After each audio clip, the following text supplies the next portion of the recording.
Good afternoon.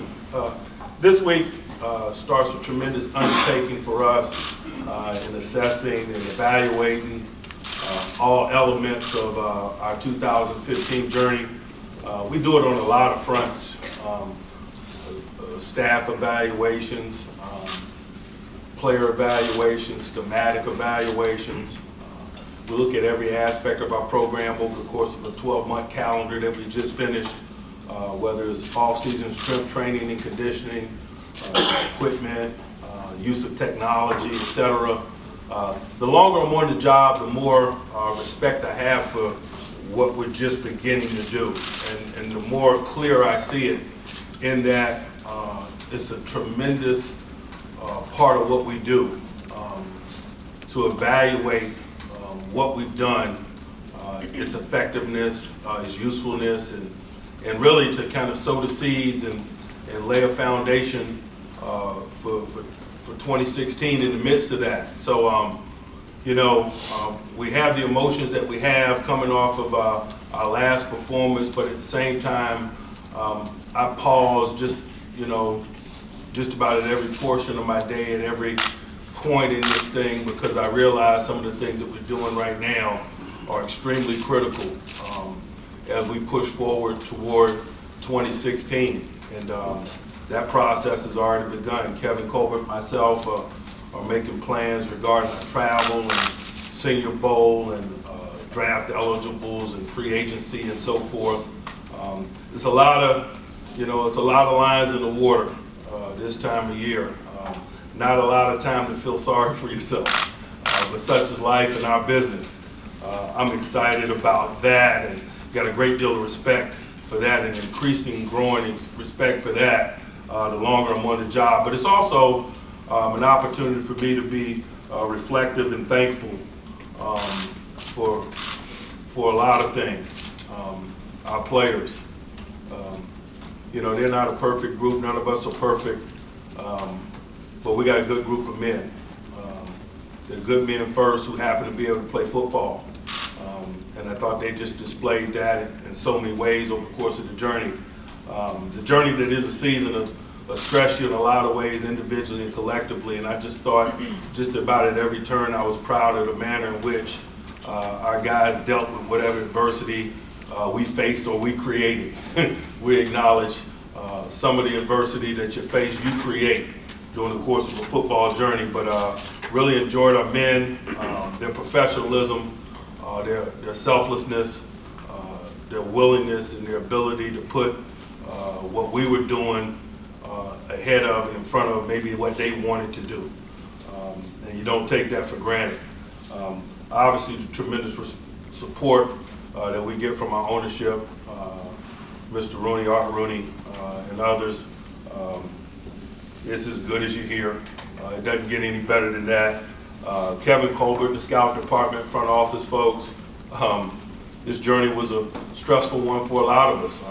You guys documented a lot of elements of it, and unearthing talent at seemingly inconvenient times is a part of it. We went through 4 kickers and so forth.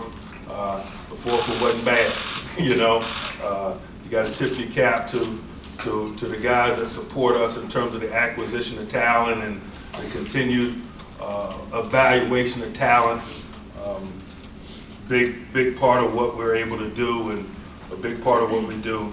Administrative staff, support staff, whether it's the training staff or rehabilitation people or medical teams, strength training and conditioning, equipment. We just got a really selfless bunch.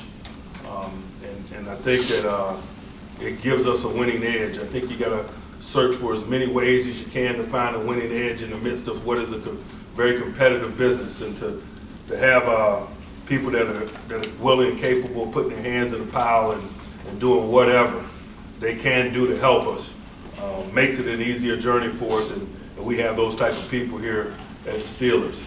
What can I say about Steeler Nation?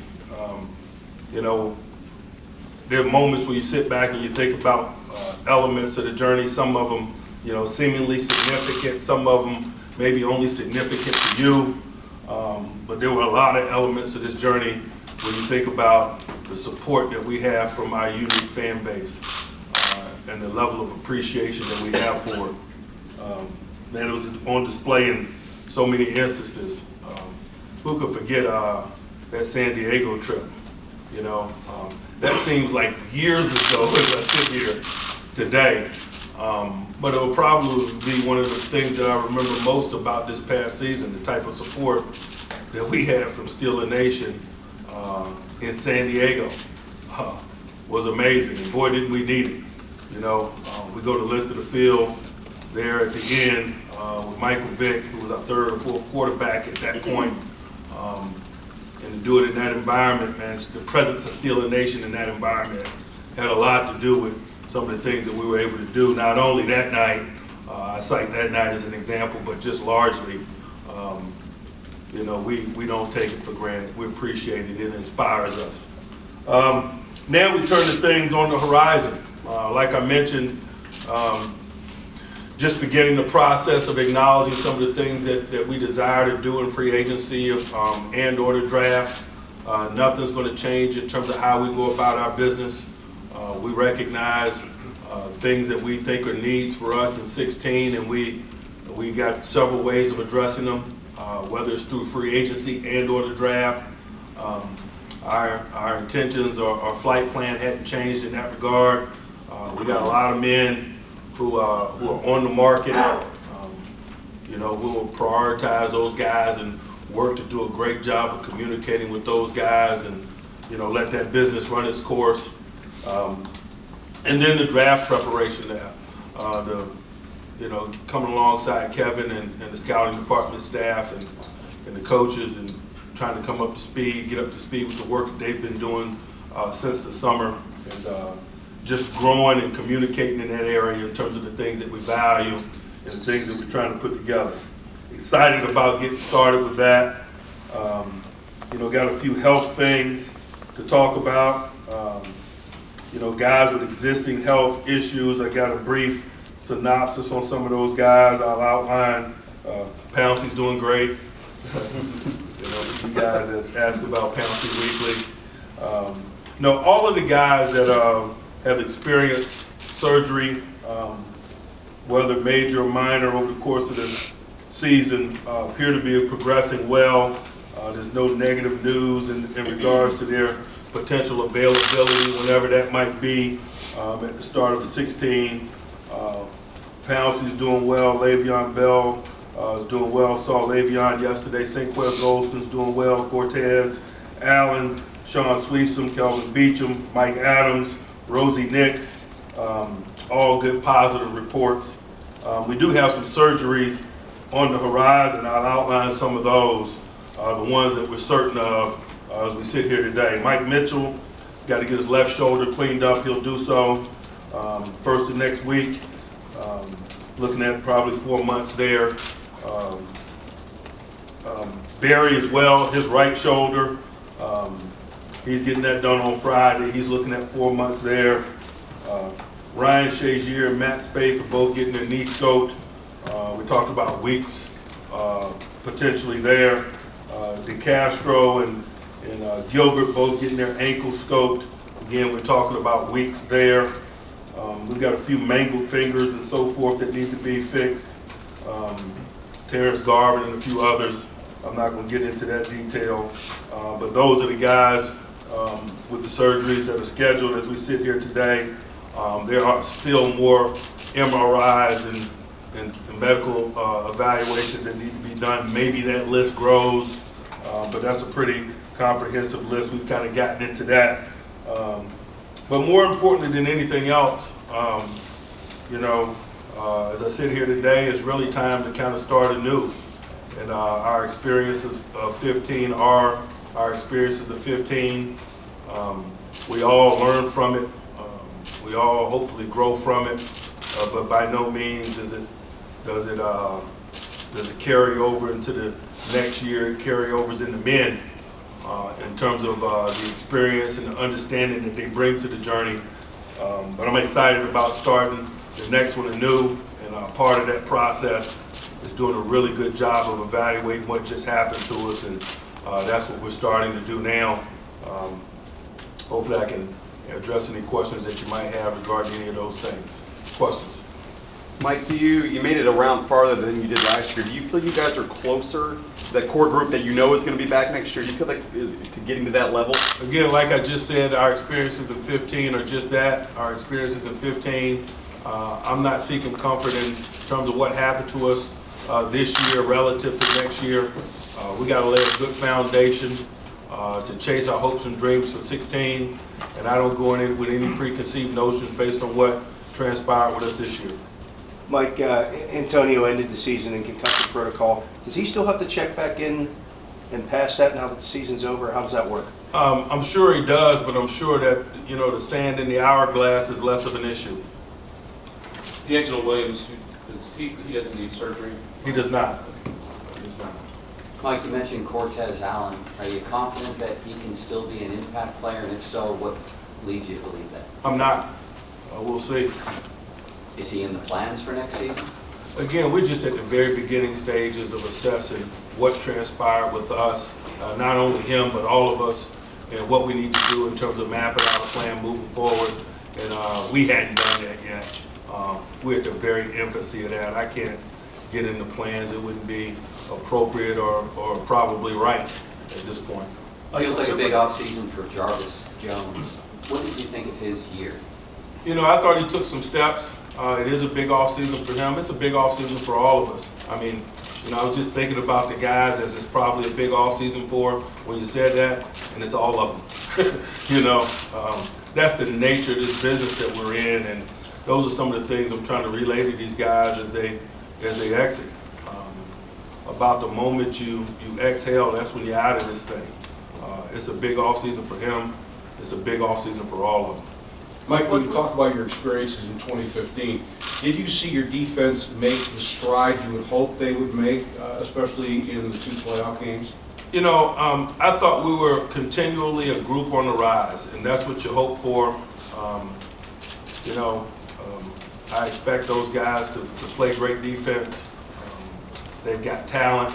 We're going to work to put them in position to be successful.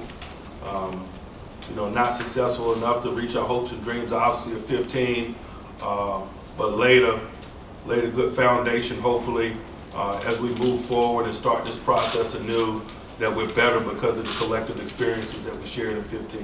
What's the next step for that? You know, it's to evaluate the schematics of it, to look at the cut-ups, to look at what we asked those guys to do. For those guys to take the necessary period of time to restore their bodies. That's an element of this equation. If you play 1,200 snaps, you need a few weeks for your soft tissues and so forth to recover. Again, we got a bunch of lines in the water. We're just at the very beginning of the process. But when you really think about it, it's a very exciting one. Like you mentioned on those snaps, Cam Hayward was pretty upfront in saying that he endorses the idea of more of a rotation up front with the defensive line, maybe fewer snaps for him and Tua specifically. Is that something you need to investigate, is building up depth along the defensive line? If guys prove that they're capable, I have no problem playing a lot of people, but I'm not going to play people that aren't. Mike, was Pouncey ever close to returning at any point? It just depends on how you define close. You know, we never had real serious conversations about it, if that's what you're asking. Mike, what did you learn about Mark Davis with the way he performed in the playoffs, especially after being challenged by Ben? Nothing that I didn't already know. Mike, in addition to schematics, when you evaluate your team looking back, how much do you evaluate, character, resolve, resiliency, and wide receivers? You got to assess those things because you know, those things are as much a part of the game as blocking and tackling. They're very difficult to measure. Oftentimes, you gather experience or information in that regard through what we just went through. So no question that you assess some of those things, how people deal with adversity, how are they in the midst of it, are they their best selves, you know, are we collectively, individually and collectively strong enough to meet the challenges that the game or the journey presents to us. That's very much a part of the evaluation process. Mike, what's an exit interview entail, and is it typically you and a position coach with a player? It depends on the player. But there are multiple exit interviews. I require all our guys to exit with their position coaches. I meet with people individually. That's just how I prefer to do it. One-on-one gives us the opportunity to speak in truth and assess what happened, and equally as important, kind of just lay the beginning stages of what has to transpire for that individual that I'm talking to as we begin 16 from my perspective. When you're doing your self-evaluation, it's difficult because, you know, nobody in the football organization, you're not reporting to anybody. How do you go about evaluating Mike Tomlin's performance and then how to improve in the offseason? I don't. It usually happens in the midst of looking at all that is us, because my job is to create an environment where we can be successful individually and collectively. When we're not, then I have to assess how I create that environment. I don't have a list of things that I need to do on a day-to-day basis and things that I check off. I approach my job in that I'm going to create an environment that everybody else can check their list off, and that they can be and do everything that they dream of being and doing. I've always approached it that way. I'm going to be unchanged in that area. In the midst of looking at all that we do and all that everybody does within it, I am evaluating what it is that I do, because that's how I view my job.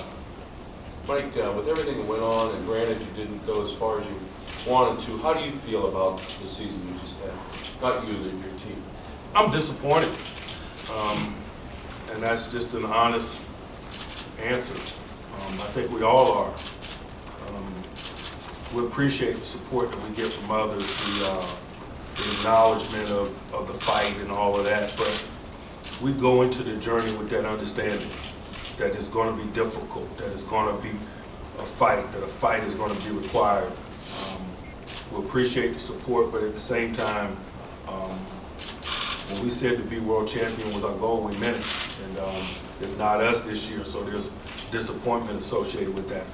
Was Keith Butler ever limited schematically of what he wanted to do with some of the turnover on the back end? We're all limited schematically in terms of what we want to do. I think anybody that's an architect of football schematics, you have what you want to do, a vision of what you want to do, and then you have the reality. And the reality is usually associated with the abilities of the players that you have, the amount of time or your ability to teach, and the way that your opponent stresses you. So there are a lot of things that limit, you know, what you probably envision doing schematically. That's just been my experience in this thing. How did he do? Who's that? Keith. I was impressed with his work. I was impressed with the work of everyone, to be honest with you. I hadn't started defining details of evaluating performances. Just give you a knee-jerk reaction when I say that. I thought he did an excellent job. I thought everyone did an excellent job. You want your staff back? Everybody back? I do. Mike, the professionalism, the selflessness that you cited, you said you don't take that for granted. How has that stuff developed on a team? Culturally, I try to create an environment where that's welcomed, where that's encouraged, and ultimately the players make it real. The veteran leadership, the guys just being their best selves, encouraging, uplifting one another, having a can-do attitude on a day-to-day basis. Everybody takes ownership over creating that, and it's something that everyone has a part of. Mike, in terms of Ben's injuries, did you view any of those as preventable, that you have to continue to reinforce and get the ball sooner, or is that just the way it is? You know, injuries happen. It's a part of the game. I hadn't started to assess it in that way. I'm pleased with what Ben gave us this year. Like, with the understanding that Pouncey is in fact doing great, does that mean could Wallace maybe be a guard for you if you lose Foster in free agency? I'm open to any mix that'll put the very best men on the field that'll allow us to win, whether it's in the offensive line or the secondary or the linebacker core. I'd say yes to any of those possibilities. I'm sure you could present a million of them, and I'd agree. Mike, Tommy Golson's injury, is he able to do anything, or is he coming through like rookie again? I'll expect him to perform like a second-year guy, not because he's played, but because he's been here. And it's no different than anybody that sustains an injury in their rookie year. I'm very upfront about what I expect from him. I expect him to come back and perform like a guy that's been a part of us, and he has. He hadn't played, but he's been a part of us. He's been in our environment. He understands what we expect. He understands how we work. He's had a chance to grow from a football intellect standpoint. All of those things should show up in his play as we get into 16. Mike, if it works out that way, is Beecham capable of playing guard? Beecham has played guard and center in the past. He's a smart, talented, driven guy. There'd be very little that I would say that he couldn't do in terms of offensive line play. And in your extra interview with James Harrison, did he give you any indication of what he was going to do? You think I had an exit interview with James Harrison? Did he have one with you? Or did you have one with him? Hi, James. Hi, Coach. We'll get to some of that, you know. James is a unique animal, an animal that we got a lot of respect for and enjoy. I'm sure we'll have time to have those conversations formally and informally. Mike, have any other teams sought permission to speak to anybody in the coaching staff? No. Mike, based on what you saw this year, what you learned, and where you are personnel-wise, what are your thoughts on the team going forward? You know, I'm optimistic and encouraged, but I always am. You guys know that. Mike, back to Jarvis for a second. Has he turned out to be a different kind of player than maybe you guys thought? I'm curious what you think he does well and where he needs to be better. He's what we thought. Some of the things that he does, we saw on tape. He wasn't a tough evaluation because he played in a scheme that very much did the things that we asked him to do. He's a young guy that's evolving as a player. It was good that he was able to go over the course of the journey this year without sustaining major injury and missing bulk of time in terms of dealing with things of that nature. His arrow's pointed up, but it needs to be. He's a disruptive guy. He's good at games. He's good versus the run. He's growing and evolving in all areas, but we expect him to. How do you assess Bud Dupree's rookie year? It was some things to build upon. There's some things that he could have done better. I'm excited about watching him put together a foundation for a sophomore campaign. When Don Grant was drafted, kind of like said, it could be a factor of safety. Does he move into the offseason? Is he part of your consideration? He may be. Again, we're just at the infancy of this thing. I hadn't gotten into any strong consideration specifically about division of labor and things of that nature. Mike, given the way Boswell kicked, how do you approach your place kicking situation going into the offseason? Two very capable kickers is a good problem to have. Mike, is there any parallel to draw in the development of Sammy Coates with Martavis Bryant? Obviously, Martavis played a lot more in his rookie year, but we saw Coates in the final game. I'm not looking to draw comparisons. There probably are if you're looking, but they're two different people. I like what Sammy's done. Sammy's grown a lot, been challenged a lot. It's probably more than he anticipated. I thought he did a nice job of adjusting on the fly. I thought he got into shape on the fly. Oftentimes, he and I were just laughing about it yesterday. The rookies come in every year, they think they're in great shape, they're in the best shape of their life, and they're not in good enough shape. The ones that are smart, they figure that out at some point during their journey and they start to acknowledge it. And he did, and made necessary adjustments and worked, and the fruit of that labor turned up on the practice field. It was just good for him that it was able to turn up in the stadium some. Hopefully that's a springboard for improvement as we move forward. I know that he's been an arrow pointed up guy for us, particularly over the second half of the season, and what he was able to do in the stadium positively last Sunday wasn't a surprise, I don't think, to any of us based on what we've been looking at in recent weeks from a practice standpoint. Mike, you mentioned the increased importance of the offseason to you. How has your communication with people in the building and with your approach to scouting evolved? Oh, gosh. We got a hardcore plan. We're always open to doing things better. It starts, I think, first and foremost with spending time together and communicating. Kevin and I, right about now, start spending a lot of time together, whether it's here in town or traveling. We enjoy that because this is our job and our hobby. The acquisition of talent, the evaluation of talent, it's the lifeblood of what we do. We happen to enjoy it. And so we start the process of building.